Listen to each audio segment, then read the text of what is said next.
I think one of the dirty secrets of multi-stage investing is that portfolio services teams are not for founders. They're for the VCs. They are a way to make something unscalable scale. So we have a very light reserve model. Peanut buttering all of your reserves in every pro rata round that gets done is not a good thing for a founder. The biggest mistake is when you try to make consensus decisions at the early stage. I think you end up with consensus funds. Ready to go?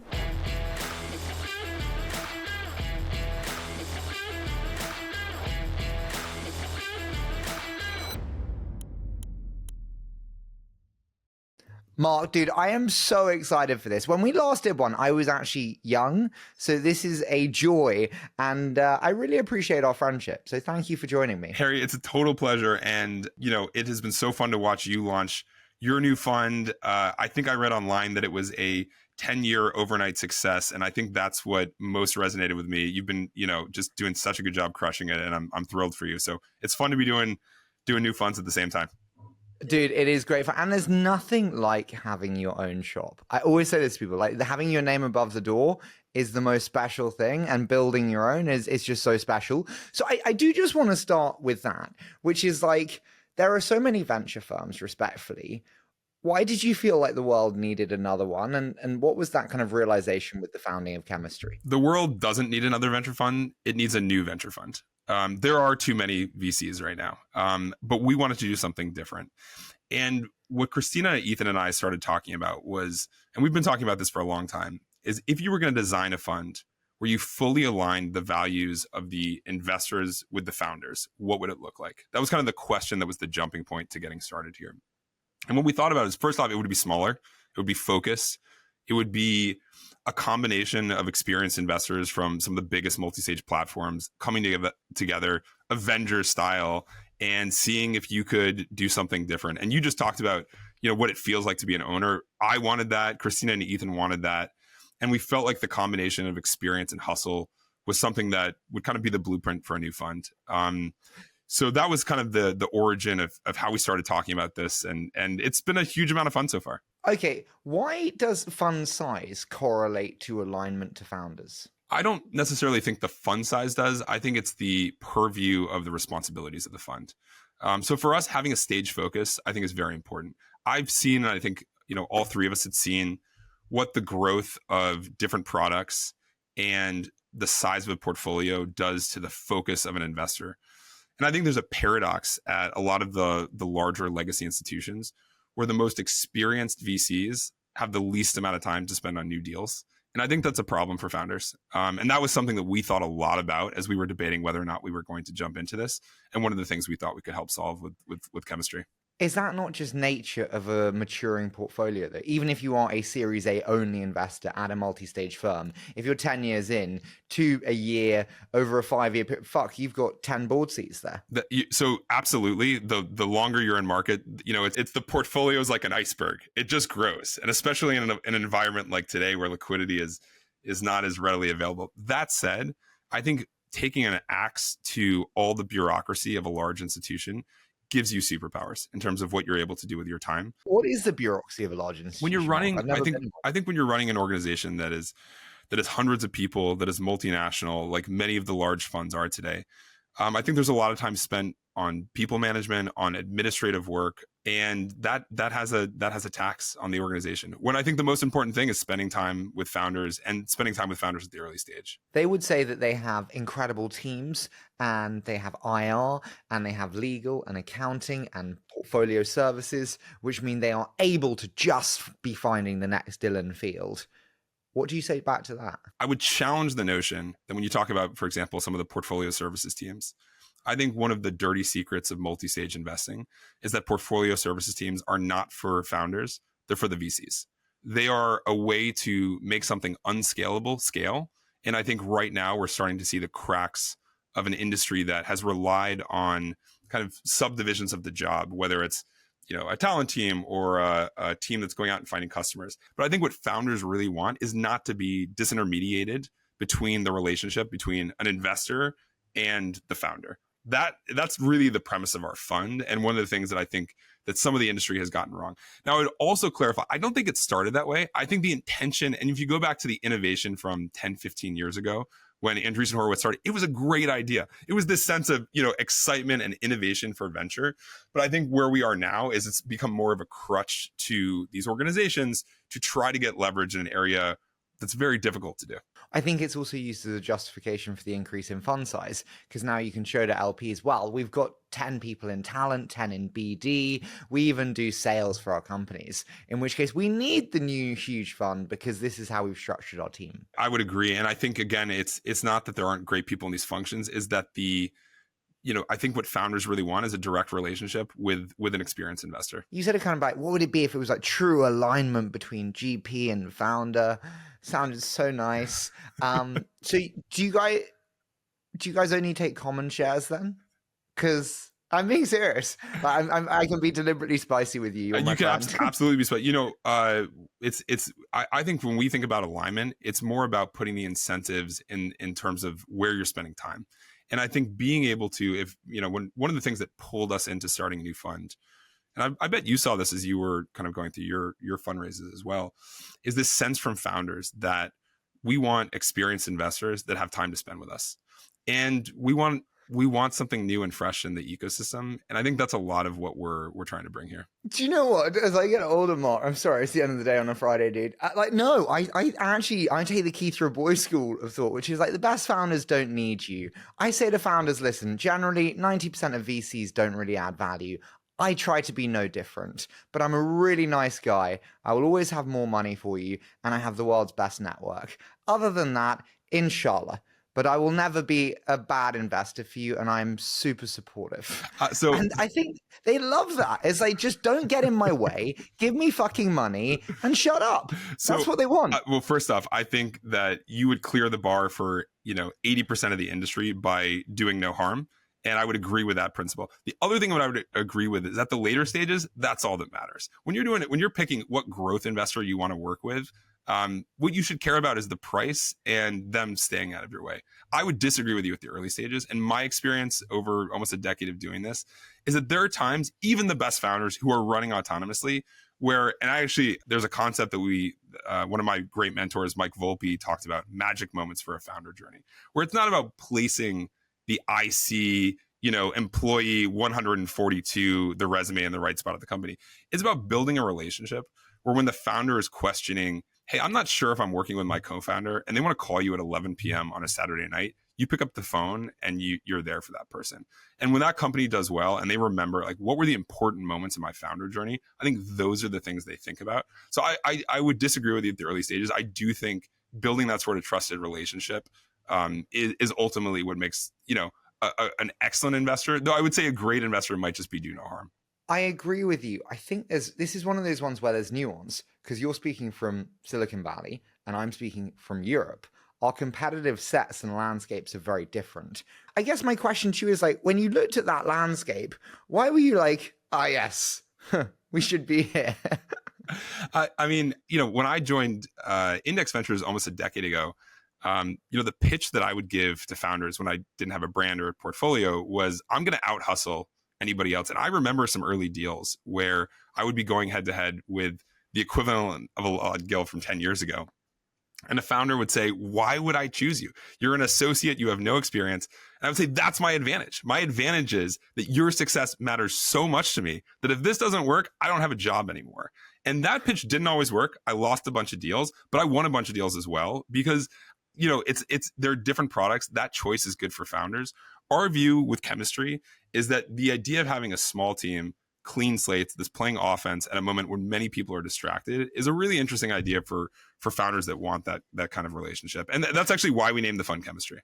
I think the younger the founder, the more they want the brand, is the lesson that I have. It's different to what people think. People think younger people will take a new firm, younger people, they crave the brand more. I find the second tier serial founders have had the multi-stage product before. They've seen that it's not all it's cracked up to be, and they actually go for the person the second time around. Do you agree, or am I missing that? So I agree with the framework, though I don't think it's the age. I think it's the relationship to kind of insider outsider in Silicon Valley. If you've never heard if you're coming into the ecosystem and you don't really know a lot of venture, what you're thinking about is the big brands, the Andreessens, the Kleiner Perkins, the Sequoias, and you should. Those are the names that are household names that if you stopped a founder on the streets of Austin or Portland, those are what you're going to hear about. I think that's very difficult for a new brand to access from day one. Our strategy is we've been in the industry for a long time. We've been on, I think it's 12 unicorn boards from the early stage, 50 boards in general, 100 investments. There's a large blast ratio of people that we know that we've invested in, people spinning out of our former portfolio companies. I think that's where a new fund is most successful, kind of in the network that already knows you. So I think to me, it's less about the age and more about kind of the proximity to your kind of networks. Doug Leone said to me, or I think it was on a show, he said that venture has transitioned from a high margin boutique community to a low margin commoditized industry. Do you agree with that transition?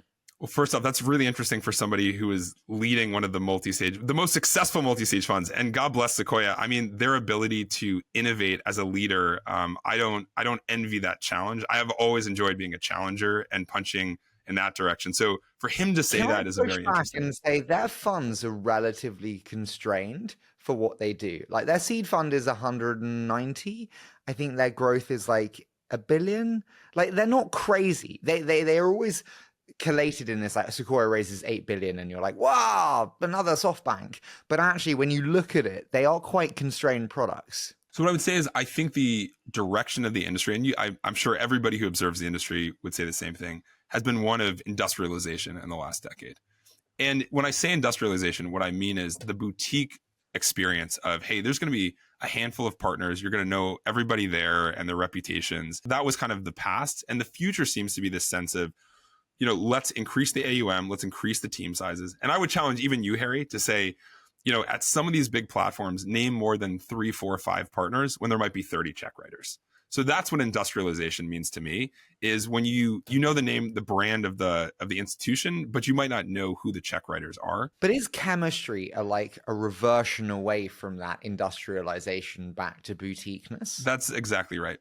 And it's a contrarian thought right now. Inspired by funds like Benchmark, like USV, we think that there is this kind of personal relationship at the early stage that we're going to try to reconstitute the fund around. So how big's the fund? The fund's 350 million.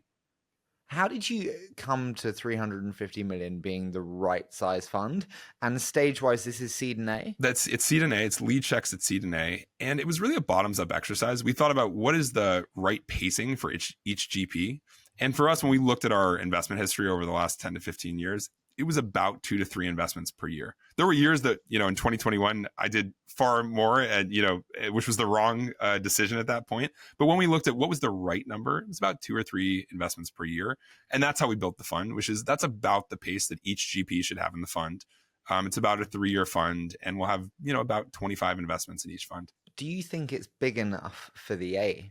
Because if you think about Series A funds, okay, if we take average Series A check, we're like, say, 10 to 15 million. Let's say 15 to be considered. 15, so we're at 300. Minus fees, that's your fund done. Not enough diversification and no seeds in that. So this will be a seed and Series A fund. And I think when you say A, you have to be careful, because when you say A, it's like, what does that mean? I would argue, I'm seeing A. If you're doing Iliad from OpenAI, it means a $10 billion check. It means you're going to need to raise a much larger fund. But even if you exclude the handful of $1 billion Series A AI deals, I think I'm seeing deals in the market that are $30 to $40 million Series A's. And I think one thing you have seen, or I've observed in the industry, is that A's that would have been 15 million, 5 years ago could be 30 to 40 million today. So when you talk about us doing a 30, we could do that from our fund, but it would be a very big swing. What we're looking at is, I would say, a click in front of that, where it's not totally obvious that there's a category winner, that we are going to have to roll up our sleeves before there's obvious financial traction. There's more risk at that point, but we think we can do some earlier kind of Series A's. So almost the concept of a Series A, I would argue, is it depends, what you're talking about. So what size check is that? I think ideally, I think a $10 to $15 million lead Series A check is a very reasonable thing, if you're willing to go a click earlier in terms of stage. But does that work in terms of portfolio construction? Because that's on assuming no reserves. you just don't have enough. So we have a very light reserve model, and it actually, I think that might be worth clicking on. I think that the way that as a new fund we think about reserves is we believe that supporting companies from those early stages is extremely important, but that peanut buttering all of your reserves in every pro rata round that gets done is not a good thing for either the founder or the LPs in a fund. And so we have a very light reserve model. We will double down on companies where there's exceptions, but we have a very light reserve model. I spoke to one of your LPs before, and they were like, "Oh, well, like they're not competing against their old shops because they're going a little bit before."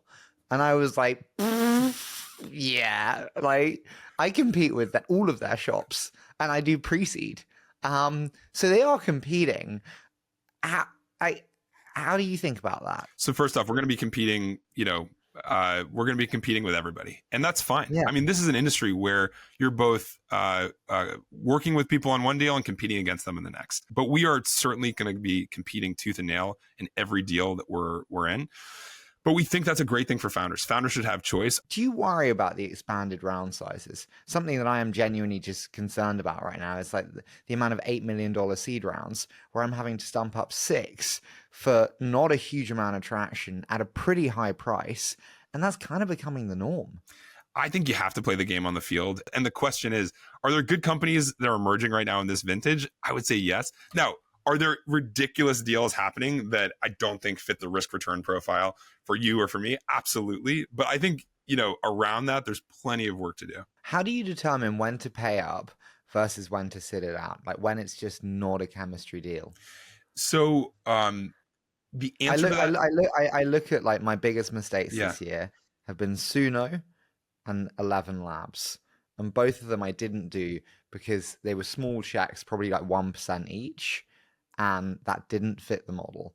And that was my lack of mental plasticity. Yeah. So I think one of the lessons I learned from Index Ventures, and certainly 2 of my mentors, Mike Volpe, Ilya Fushman, was you want to be in the category winner. And when you need to pay up to be in a category winner, that's something that I think a lot about. You don't want to be in the number 2 or the number 3 in a category. And there are times when I'm willing to take risk in that direction. If your risk is the valuation, but you feel extreme conviction in the leader in a category, that's in time when I'm willing to kind of stretch. The other time, Harry, just before you jump in, and really the way I think about early stage investing is so much of a founder focus of, do I have insane conviction in this individual, in this founding team? And when those variables line up, I tend to feel more confidence in my ability to kind of stretch on the deal price and terms. You said about kind of the importance of being the category winner. I so agree with you there. It's like the 95% to one and 5% to everyone else in the market. I am constantly oscillating. I don't like competitive markets, but then I consistently hear people say the best markets are competitive because there is incredible value at the end of them. How do you think about market competition? Do you like competitive markets or not competitive markets? And how do you think about my statement? I don't mind competitive markets. I think so much about, ideas are a dime a dozen. You want to find people that are excellent at execution and that have the vision to outcompete the folks in their market. I have never shied away from competitive markets. What I lean into is a founder who is willing to go head to head at a competitive market, and I believe has the kind of chutzpah to go win it. So for me, a competitive market validates the opportunity and is not something that I shy away from. You said about execution being everything there. I so agree with you, dude. What are the reasons why from 0 to 1, execution goes wrong most often you see? To me, it's the founding team. I think that no company I've been a part of from the early days has been a straight line success. Everybody takes a punch in the face. And the founders that have the grit to take the punch in the face and get back up are the ones that I think have the highest correlation of going from 0 to 1 and ultimately from 1 to a public company. So I think a lot about not, did they miss their OKR by 30%, this quarter and therefore this isn't going to work? No, is this somebody who's resilient enough to take the adversity, to learn from it, and the velocity of their learning is ultimately what crosses the chasm. Well, I mean, I had Zach from Plaid on the show, and he said that OKRs at the early stage were just bullshit entirely. So I think he said that OKR, it was a great episode, and I think he was saying, why were they lifted from the manufacturing industry and plopped down into the software world? And I would very much agree with that. What are the reasons why execution breaks most post product market fit? You've worked with some incredible companies post. I think hiring is probably the biggest limitation I've seen. When you are an early stage company, and this is where, going back to our conversation on what is the value out of a VC, again, do no harm should be beating 80% of the industry, but I wouldn't agree with your zero. So I think that at every stage, and when you feel the pull of product market fit, you need to really consider who are the leaders of your functions, especially your go-to-market functions, and are they the right people? And when you move from founder-led sales into a professional organization, really asking yourself, do I have the right people in those seats? And back to the point of, what can a VC do to be helpful? Showing people what great looks like 1, 2, 3 stages in front of where they are, and giving them a way to evaluate where their team is relative to that, I think is a very helpful thing. And the folks that I've seen take longer to get from that 1 to 10, 10 to 100 are the folks that tend to make the wrong decisions around hiring in their leadership teams. And by the way, I'm very bullish on their leaders, and I can give you examples that have scaled from the early days all the way to, an exit. It's unusual, but it's possible. But I think having a way to give founders a sense of this is what great looks like for your stage and these functions that you might not have seen before is a very important thing for them. So I would say pre-product market fit, also everyone forgets how long hiring takes. It takes 3 to 6 months to find the person, 3 to 6 months to ramp them, and then 50% of the time, 3 to 6 months to fire them. And you've got 18 months and you've still got nowhere. And that's why I prefer serial founders, because they have an existing network. They've worked with Mark before. They know how Mark works. Sign Mark next week. He onboards a week later, job done, and he's fully ramped by week 4. I then have so many people say, but the naivety, the brilliance of first-time founders, I'm forcing you to pick one. Which one and why? First-time founders. I think the ability to think from a clean slate, to do potentially foolish, but on the other side, potentially visionary and transformative things.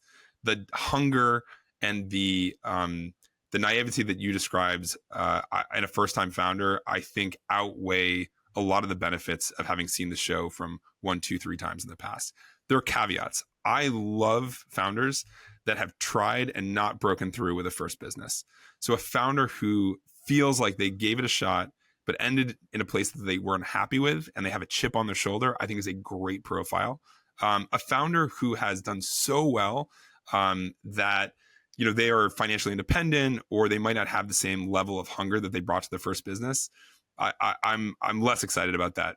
I love it when you get like a billionaire founder that comes back with like a healthcare company. And you're like, when you achieve like conquering enterprise SaaS, and then you become like, a steroid bunny, you're like, yes, now I'm on like cholesterol prevention. I mean, I don't think there's like a one, you forced me to choose. I don't think there's a one size fits all, but I think people underestimate the energy from that kind of first time naivety. Founders should not choose chemistry if they want ... If they want an established brand that's been around for 30 to 50 years. Do you think that's still worthy? I think different founders want different things. You and I talked about earlier in the conversation, a founder that is coming new to Silicon Valley that really wants the validation of an established fund that's been around, we're probably not a great fit for. For founders listening, does the established brand, I don't think the established brand helps with hiring, because I think it helps with hiring the wrong type of people. You want people who love the founder, love the team, love the mission, not love the fact that a big brand is in there. Does it help with customers? I don't think it helps with customers. I think it helps with funding. When Sequoia does a deal, there's going to be money that follows it, and that's great. That's a feature of the brand equity they've built over a long period of time. Tell me, when you were doing the fundraise, how did you organize it? I know that sounds strange, but did you go to friends and family style first, people you knew who were super high likelihood, or did you go for the anchors, big names first to solidify the base? Which approach? I think we tapped a rich vein in the LP community that there was some frustration, especially at this point in the cycle, that some of the venture funds that they had invested in 10 years ago, 20 years ago, they felt like had become asset managers. And the idea of being able to invest in a pure play venture fund that had experience, but also a lot of hustle was something that we think resonated in the market. So I think we were fortunate that we kind of hit a market moment in the fundraise that aligned with a lot of the zeitgeist in that community. When did you start the raise? Like what time of year? We raised this summer. So we went out from kind of June to August was our fundraise. It's pretty quick. And in summer is even quicker. We were very fortunate. I think, again, we were, tapping into some real excitement about a team that, I don't think there's a team of experienced GPs that's come together with 3 folks in quite some time. And I think that was something novel. And again, at a time where the macro backdrop was a little bit of frustration with how big some of the multi-stage funds, the legacy institutions, have become. And this sense that the returns you saw 10, 15 years ago from small teams and focused partnerships may not be the same going forward. What size of check was the largest check? We wanted to keep enough diversity in the fund where we didn't get anybody, kind of much over 10%. And that was kind of where we adhered to. So we wanted about 20 LPs, and that's pretty close to where we landed. In terms of like LP construction, was there anything specifically that you wanted? I find some managers get a bit wanky about like, oh, we won't take family offices. No. Yeah. We wanted good people. I mean, it's so funny. There's so many. I feel like I've learned so much about being an investor from going through a fundraise. First off, I feel like every VC should have to fundraise just to be like table stakes as a VC. And in some ways, I think my order of operation was wrong, where I invested for almost a decade before becoming a founder. I wish, though, it would have been difficult to have done in the opposite direction. But some of the learnings. So first off, there was so much empathy from having to pitch. For a decade, I heard, I sat on one side of the table and heard the pitches, and to be forced to feel the pressure of stepping into a room with everybody's eyes on you and you need to deliver is something everybody should do at, in some regular interval to kind of balance the equilibrium of power. And I don't know if you felt the same way, Harry, when you were fundraising, but for me, I felt tremendous empathy for that. And I'll just give you an example. I think when you're pitching somebody, this is one of many meetings to them. And this is the most important meeting of your day. I mean, for me, there were a handful of meetings like that. And Dude, I have one meeting where I just couldn't stop sweating. And that is just the most awkward, awful thing in a big meeting room with like 12 people and you're standing at the front and you're like, oh, and everyone knows you're sweating and it's like, oh. Well, Harry, as we know, it didn't hurt your ability to do, something incredible with your own fundraise. And in some ways, I hope to give you perspective. So when a founder is sweating in front of you, you have that empathy. And that's a lot of what I felt, this sense of, oh, okay, this is a really helpful reminder of what it takes to really put yourself in the shoes of a founder. I think the other thing is, did you raise money only from people you met in person? Were there any checks which were virtual checks? That is a very good question. And I think that we met everybody in person. Because we're in San Francisco, a lot of people were coming through for different LP events. So there was a lot of kind of the community moving through, but we hustled too. We spent a lot of time on planes. We were out there. It was a quick fundraise, but we were out there hustling very hard. There were some, by the way, it's a great way to get to know your co-founders better. When we're an equal partnership, all 3 of us were telling our story. It's kind of like a group interview. And poor Christina and Ethan, who had to suffer through me telling the same jokes and anecdotes, over and over and over, sometimes 8-10 times a day. The fact that we didn't all, my wife would have been mad hearing the same jokes all the time. And the fact that brought us closer together was a really nice leading indicator for, pun intended, the chemistry of the 3 of us. Well, there's the Tokyo test. I don't know if you know this. I don't know. Okay, the Tokyo test is, can you fly to Tokyo with someone and be engaged fully in conversation throughout the duration of the flight? And if you can, that is either the sign that you should marry them or start a company with them. So we did not do the Tokyo. We did many, many tests throughout the relationship and the founding story of the 3 of us. The Tokyo test was not on there. How many LP meetings did you take? Guesstimate. We probably took 100 LP meetings. 100 LP meetings. Yeah. Now we divided and conquered. And the other thing is we tried to vet those meetings by first screening for the appetite for a first fund. Because there was, I think, a lot of interest in a shiny object to say, I want to go meet this team. And we tried to weed that out by saying, what are some first time funds you've done? And if you haven't done anything in the last 2 years, you're probably not going to be excited about doing things. So we did a lot of pre-screening, but we actually got to probably 100 meetings. Okay, so you have 100 meetings, and so you have like 20 yeses. It's just, and for people who don't understand fundraisers, we were fortunate in that we were pretty well oversubscribed. So it ended up being more than 20 yeses, and I think we could have raised a fund significantly larger than the one we raised. That said, we got a lot of no's as well. I mean, part of the LP community and understanding is, what are they interested in? And if we walked into a meeting and they said, our belief in the asset class is that, venture is no longer a good return, or the only way to play venture is to be in 5 legacy brands, we probably had done a poor job in vetting that meeting, and there were a handful of those that we did not have success with. Okay, so you have 100, and then say we end up with 20 there, and what was the number one reason in commonality wise why people said no? It's an interesting parallel to why we say no as GPs. And again, to the empathy point, I think a lot of the reasons people gave as a no were not the actual reasons, but the biggest reason we heard was the 3 of you haven't worked together. And there's a lot of team risk in a new fund at this size with 3 people. To their credit, there is risk. I feel very comfortable with that risk. But I think some people, in the same way that a VC might say it's too early for our fund, you never really know what people are thinking. Did you push back when you felt like they weren't giving you the right feedback? Like I of course got no's, and I of course got kind of bullshit ones. And I would always say, like, I really appreciate your desire to protect my feelings, but I really want to get better above everything else. Please tell me the real reason why you said no. We did. Yeah. And we got some great, again, back to the parallels of being a good LP is very similar to being a good GP. The funds that we most liked working with, whether or not they invested or not, were clear, direct, communicative, gave real feedback. It's a good lesson for me. It's a good lesson for anyone on the GP side. And again, why I would encourage anybody to go through a fundraise like we did, where, those things were the things that were, when we tell our friends what are the best LPs, it wasn't the ones that necessarily all said yes to our fund. It was the ones that were great to work with. And they were great to work with for the reasons. They gave great feedback. They were very sophisticated on their perspective in the market. Whether or not we aligned with that vision, that was what made a great LP. And I think ultimately what makes a great GP. What was the single best LP meeting that you had? We did have some funny stories from the fundraise itself. And at one point, I remember Christina was having what I thought was her best fundraising meeting. She's just really doing a nice job with her talking points. And I look over and she's laughing and having fun. And I look over and it's 9 o'clock in the morning. And instead of a seltzer water, we had we're borrowing somebody's offices. She had grabbed a White Claw instead.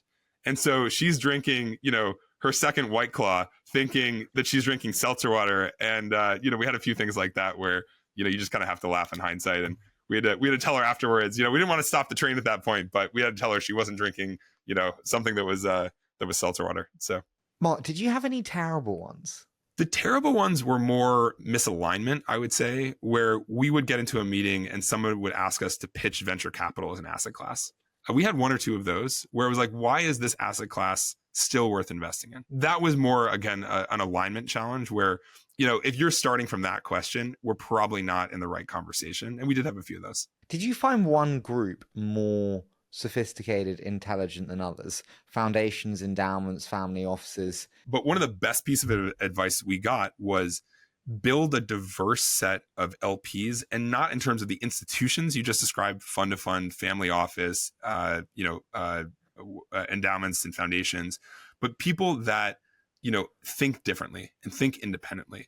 And that's why I think we ended up with such an interesting mix of people that, almost we almost didn't want people to correlate with one another. And I think it would have been very easy to do. And for people that go this route, where there's a lot of correlation between, hey, these are all alumni of the same institution, and so they're going to group think together. We wanted to avoid that, and I think we're very fortunate we were able to. I'm going to push you. What single LP check meant the most to get to you personally? So we had a few groups that told us, this is going to be a 6-month process. There's no way to accelerate it.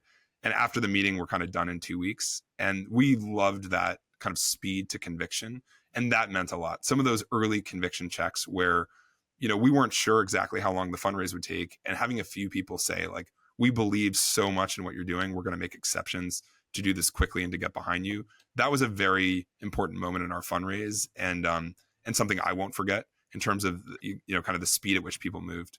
What was your most recent disagreement as a partnership? This wasn't the most recent disagreement, but a really substantive disagreement was about whether or not to build a junior team at chemistry.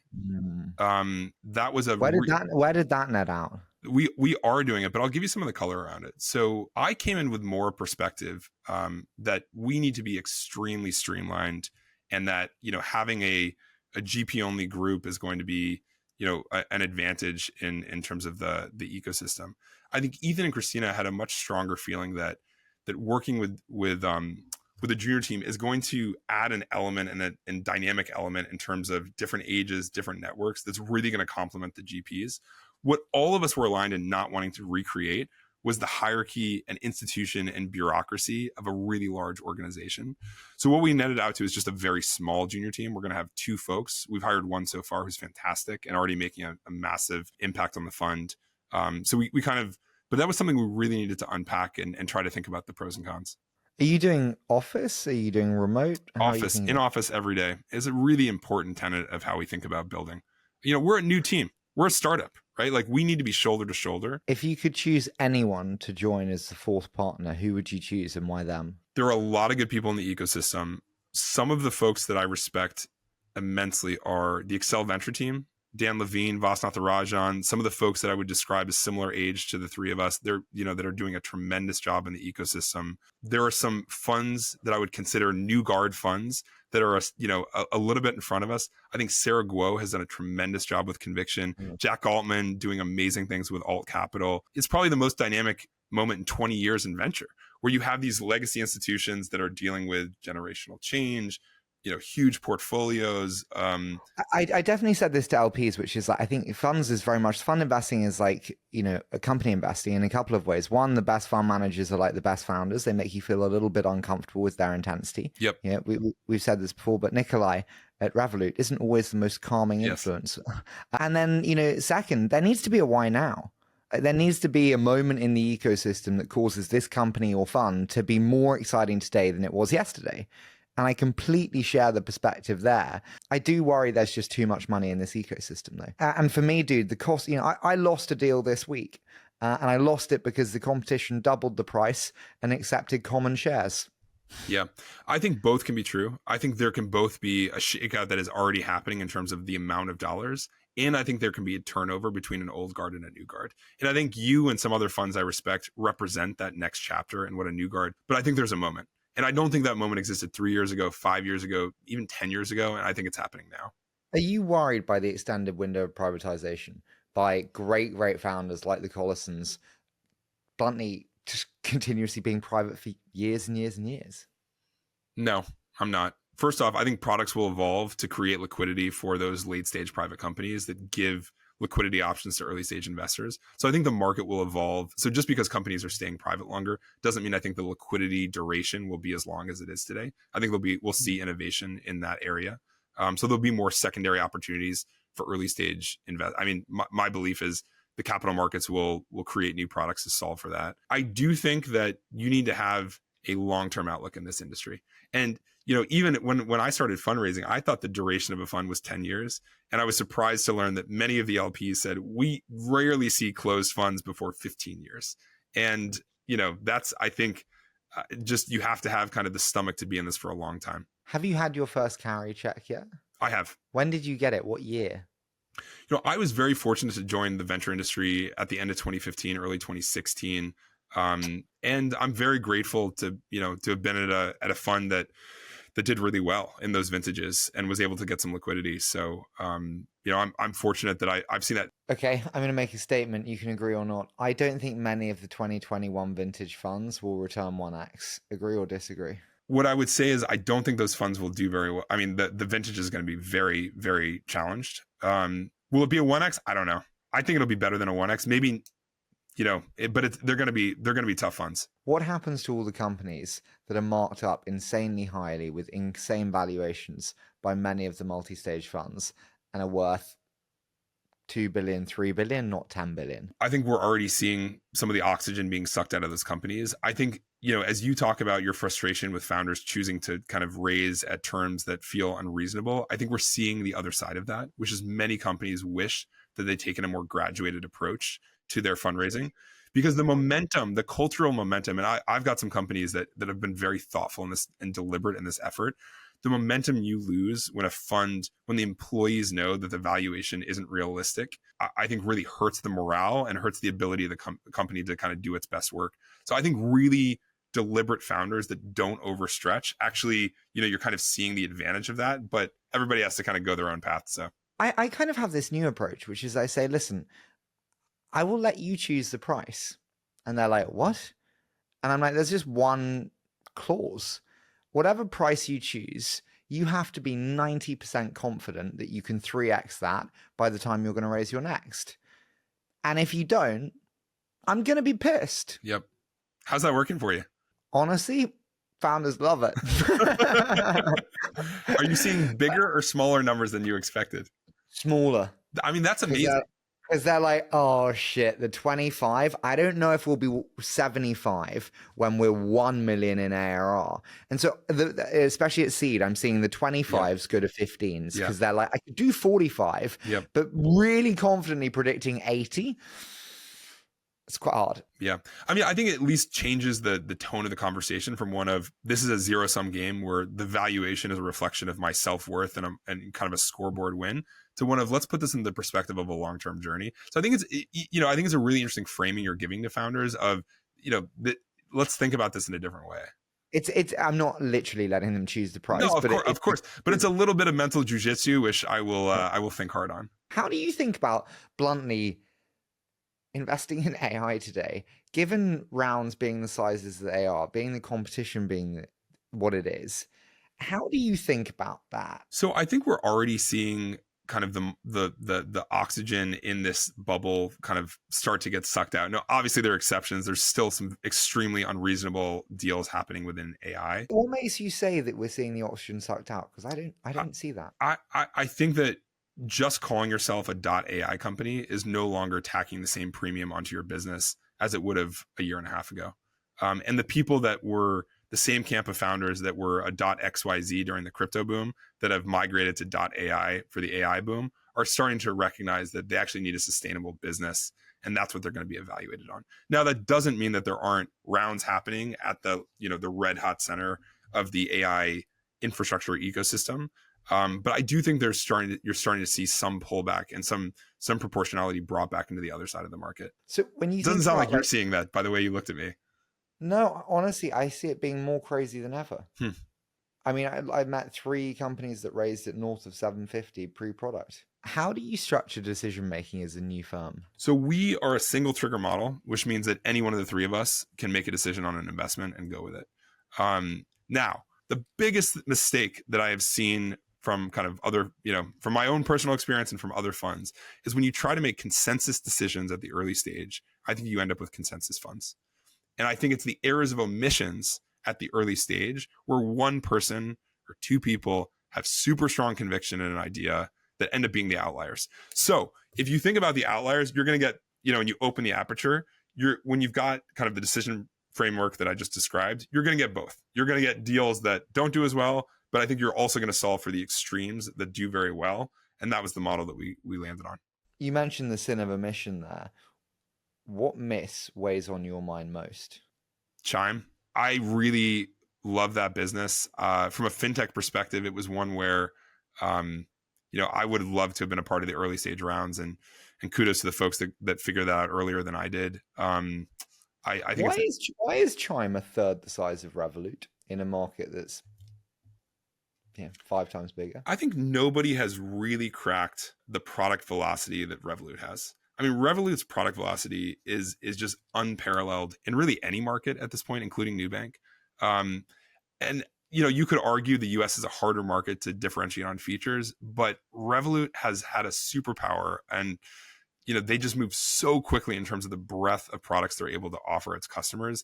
I don't think anybody's been able to match that in the US. That said, I think a lot of people get consumer finance wrong in the US and say just because nobody has built a Revolut-sized business means that it's not going to happen. Actually, the last time I was on your show, I think I predicted $100 billion neobank coming out of, somewhere. And I think we're a lot closer. I think Revolut's the closest we're going to see to that. Absolutely agree. I think Revolut is that, but I would actually place a lot bigger bet on Revolut taking the US than Chime. We'll see. I would argue that there might be a company nobody's ever heard of yet that actually wins the mantle. Can I ask you, and the joys of doing what I do is I just get to ask smarter people things that I don't know. We have Mamoon on the show. He, just lost Tally. Very, brilliant founder, Jason, but difficult business in the lending business. And his lesson he told me was just that lending's really, really hard. Is lending just an uninvestable category? I think lending businesses are very, very, very challenging. And if you look at the way that I've been comfortable investing in fintech, it's mostly been through the infrastructure that supports the growth of digital finance. What do you do when you meet an amazing founder in a shit market where you're like, oh, I hate this. I do hate it. To me, it's a very obvious answer. I would go all in on it. And that would include lending as well. It gives me heartburn, but at the early stage, the stage I'm investing at, the stage that's core to chemistry, finding great people at this stage, they're going to iterate into something that's interesting. And again, please take the other side of it. Even in my partnership, you would hear Ethan's much more markets focused than I am.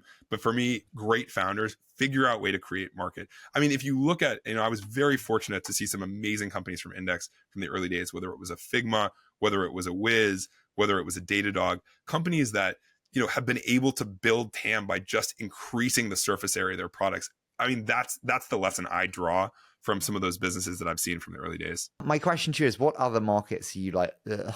Like for me, recruitment software. oh no.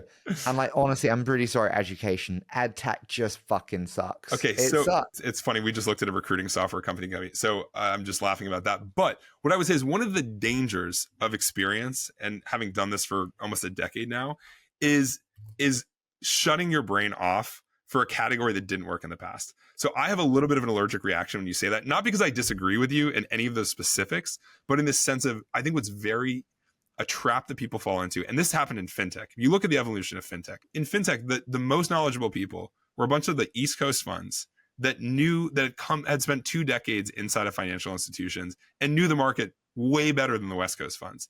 And they outsmarted themselves from every money-making deal in the category, the really, really big ones.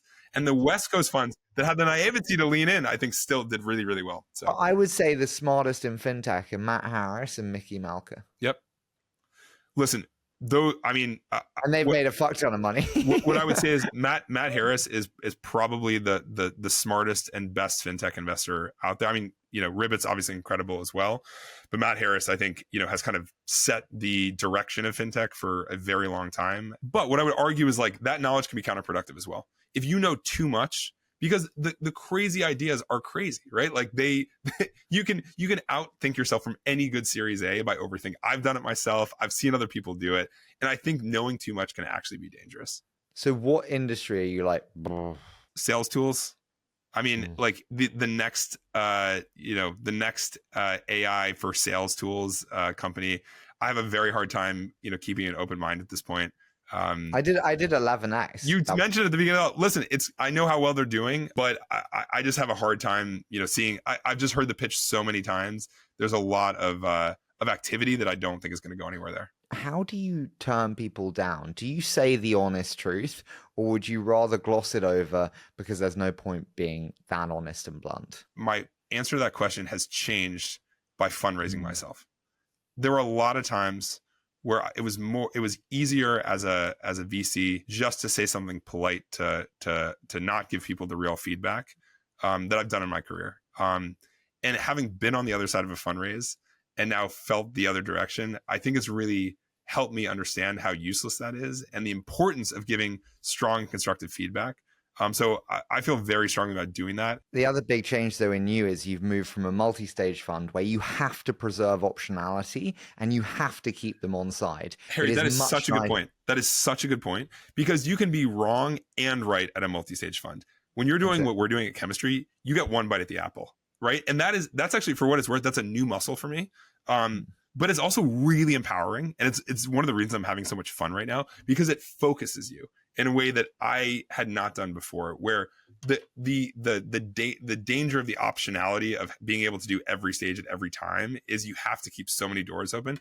There is something that focuses the mind by saying, this is the stage we're doing, and this is the stage we are not doing, and therefore kind of giving yourself the, kind of the test of conviction of where you are, and then being able to kind of adapt and change the operations around that. What will you break first or more willingly? Check size or ownership? The check size. It kind of goes back to my sense of you have to be in the winners. And I think that when we feel like we are, in a winner, I'm willing to move up on check size to be a part of those companies. What's your capital concentration limit on a per company basis? I can't remember what legally we have as the concentration limit, but certainly we don't want more than 10% of the fund in a single company. It's interesting. I remember Brian Singerman said to me on the show that the enemy of great venture returns is capital concentration limits on a per company basis. And he mentioned that they have 30% in some funds just for one company. Listen, if it's the right company, that's incredible. I would have a hard time sleeping at night with that sort of concentration. So would I. Yeah. So, but I think but if it was Airbnb, I'd probably then you're sleeping just great. But you're probably sleeping on a yacht in Saint-Tropez. So it's different. But I think like having some sense of perspective. But listen, I think one of the advantages of being a new fund is taking a lot of risk. I think we're going to try a bunch of things that don't work, and I'm totally comfortable. I'm excited for that. Like we should be doing all sorts of things and seeing how do we push the innovation in this industry. And I think that's going to create a better founder experience, even when we get it wrong. If I were to give you just one bit of advice, everyone will tell you the opposite. Don't be afraid to do brand deals where you do get into brand names with tiny ownerships. The most important thing is that you align yourself with incredible founders and incredible companies in this new era, especially in this new era of AI. Just get into some great companies and be aligned with them. Funny enough, we had some LPs say exactly the same advice, which was one of our more surprising moments from our fundraise, where some of the LPs said, listen, it's that important that you're in some of these brand deals to be able to establish yourselves, and don't be afraid to lean into that. We had LPs say exactly the opposite too, but it was interesting that even the LP community there are positive externalities from being in these winners, and you should be willing to kind of compromise to do that. 100%. Listen, my friend, are you ready to do a quick fire? Yeah, let's do it. So who outside of chemistry do you learn most from in the venture industry? The person I learned the most from has been Mike Volpe, just a tremendous mentor to me at Index Ventures, and somebody I continue to call regularly for advice as I'm kind of navigating kind of our new fund and next chapter. What would you most like to change about the world of venture? I would change the groupthink. I think it's bad for founders, and I saw a great meme go around yesterday of a cheetah, an airplane, a rocket ship, and then the speed at which venture gossip moves between associates. And that resonated with me. I wish there was a little bit more independent thinking in the industry. One thing I do say to founders is like, you are either fundraising or you're not nowadays. Sadly, what WhatsApp groups have changed is the ability for associates to communicate very, very fast with large groups that actually, I met Mark, he wasn't great. And actually they're not even at $500,000 in ARR. So we turned it down. It can really damage a raise when you're not even raising. I agree. I think you're totally right. I think companies need to be very cognizant of those dynamics. What do you most need to change in yourself as an investor to be better? I think giving, really thinking about how I spend time and reorienting it 100% towards playing offense is a new skill for me right now. After having been in, you think that's even possible, dude? I mean it nicely, but like you get board seats, portfolios accumulate. You can't. You have team members. They have culture, morale, promotions. So you can't forever. You can when you have a clean slate from day one. So you don't have it forever, but I have it now. It's amazing. I feel like I'm running with a jetpack on my back right now. It is a tremendous feeling, and it's probably what you felt for your fund one before you'd made an investment. I mean, that's the level of kind of energy and kind of the juxtaposition from carrying a very heavy board load and portfolio load and going to that. So you're right, it's not infinitely scalable, but it's very exciting right now. Okay, you can invest in a seed firm, a Series A firm, and a growth firm. It can't be yours or mine. Which would you invest in? I'd take the Series A fund. I think it's the best risk return in the market. No, you have to do one from each. So mine would be... pick the fund. This is a good one. So mine would be like Cyber starts at seed, or Nico at adjacent. It would have to be benchmark. Yeah, and then growth I'd do Thrive. So growth I would do Meritech. I think they're doing extremely interesting work right now. Series A, and they're a constrained fund size for growth. And they're a constrained fund size for growth, and they're just doing some really interesting work. So I'm a huge fan of kind of the strategy and the people. They've nailed generational transition with Alex, Max, and Max. It's a team of hitters. It's independent thinkers. They're going to have tremendous returns. And founders love working with them. So I that's an obvious choice for me. Though there are some other great funds as well, including IVP. At the Series A, I think Excel Ventures continues to just do really interesting, innovative work.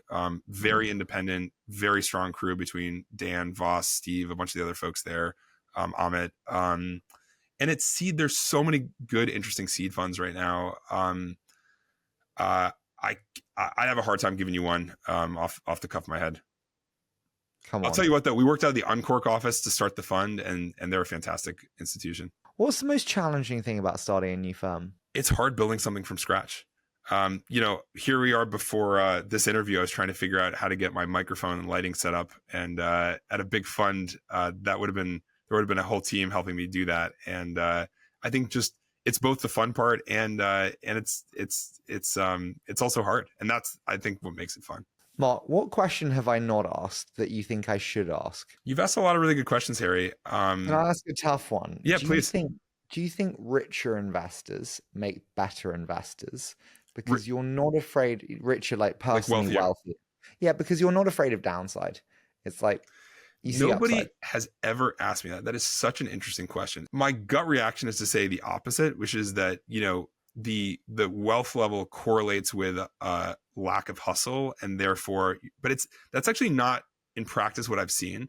I think there is a correlation less about the money and more about the people who are so good at this job that it's not actually the money is the afterthought. They love the job and they love doing this. And I don't know if it's I don't give a shit anymore because, I have so much money that I'm not sure it's that. I think there is, to get to that level, there's such a love of the craft and of doing this job that they're probably pretty good at it. Dude, listen, I'm so thrilled for you. Honestly, I'm so happy to see the news, and this is such an exciting time. So thank you for doing this with me, and it really means a lot to have the friendship. Harry, it's a total pleasure. Like I said from the beginning, congratulations again on your fund. Thank you for having me on the show, and thank you again.